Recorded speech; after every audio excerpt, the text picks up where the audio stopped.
मैं जीसी साहब को वेलकम करता हूँ। अब तो हमारे पुराने फ्रेंड हो गए। कल इवनिंग में शोपियान पुलिस को एक इत्तला मिली थी कि मनिहाल विलेज में 4 टेररिस्ट छिपे हुए हैं। आर्मी सीआरपी पुलिस कॉर्डन डाली और हम लोग अपील किए। इनफैक्ट उसमें से एक टेररिस्ट के वाइफ को भी ले गए, हम लोग अपील करवाए। बाकी की फैमिली में अपील किए लेकिन सरेंडर नहीं किया और उधर से अंदर से घर के अंदर से फायरिंग किया। फिर इनकाउंटर शुरू हो गया। इनकाउंटर में 4 टेररिस्ट मारे गए। चारों कैटेगराइज टेररिस्ट है, लश्कर तैयबा से बिलोंग करता है। हालांकि अपने आप को सो कॉल्ड लश्कर मुस्तफ़ा बोलता है, लेकिन हम लोग टीआरएफ, पेप, एलईएम को उतना तरजीह नहीं देते हैं। ये फेक नेम्स हैं, ये सब ऑफुट है, एलईटी का, कोई जैश मोहम्मद का। तो ये सारे हमारे कैटेगराइज, हमारे लिस्ट में ये एलईटी के नाम पर है। 3 पिस्टल एक के मिला है। मैं चारों का नाम बताता हूँ। एक है रईस अहमद भट्ट जो अक्टूबर लास्ट ईयर से एक्टिव था।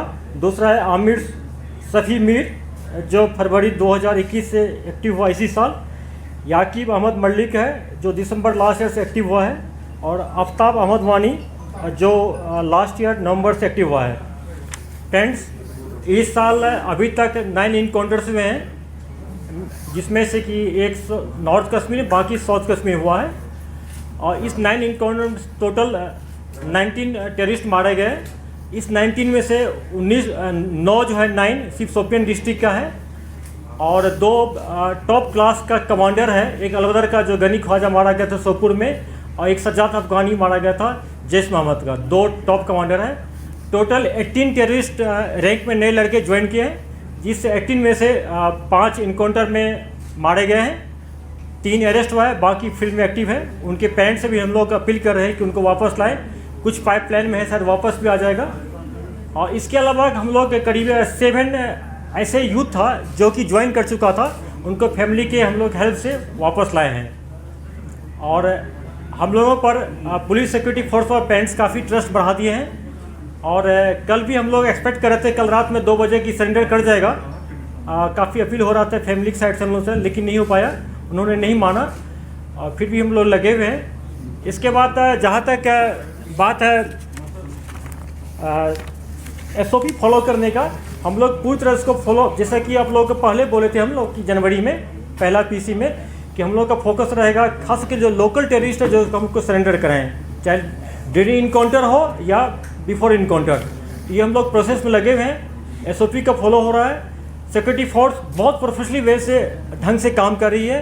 और इसका ही नतीजा है कि इस साल 19 मिलिटेंट मारे गए। उस 19 में से तब हमारे पास कोई चारा नहीं था कि अब हम अपनी अगली कार्रवाई कर सकें।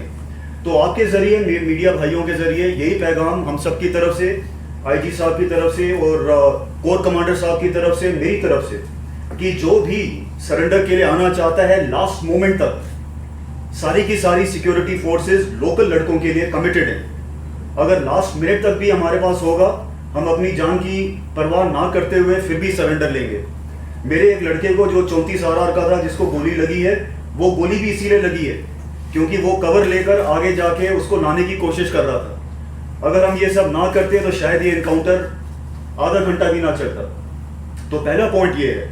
दूसरा पॉइंट ये है कि जैसे आईजी साहब बता रहे थे, काफ़ी लड़के भारी तादाद में इनडायरेक्टली हमारे तक अपने पैगाम पहुंचा रहे हैं कि वो वापस मेन स्ट्रीम में आना चाह रहे हैं, पर उनके एक आध कोई रिंग लीडर होते हैं जो उनको रोकते हैं।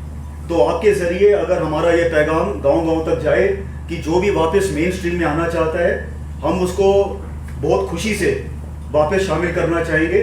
सारी सिक्योरिटी फोर्सेस उसके लिए भी कमिटेड है। लास्ट मैं 34 RR, 2 सेक्टर RR, CRPF और JKP जो कि बिल्कुल एलीट पुलिस फोर्स बन चुकी है, उन सबको कोर कमांडर साहब की तरफ से, मेरी तरफ से बहुत बहुत धन्यवाद कहना चाहूँगा।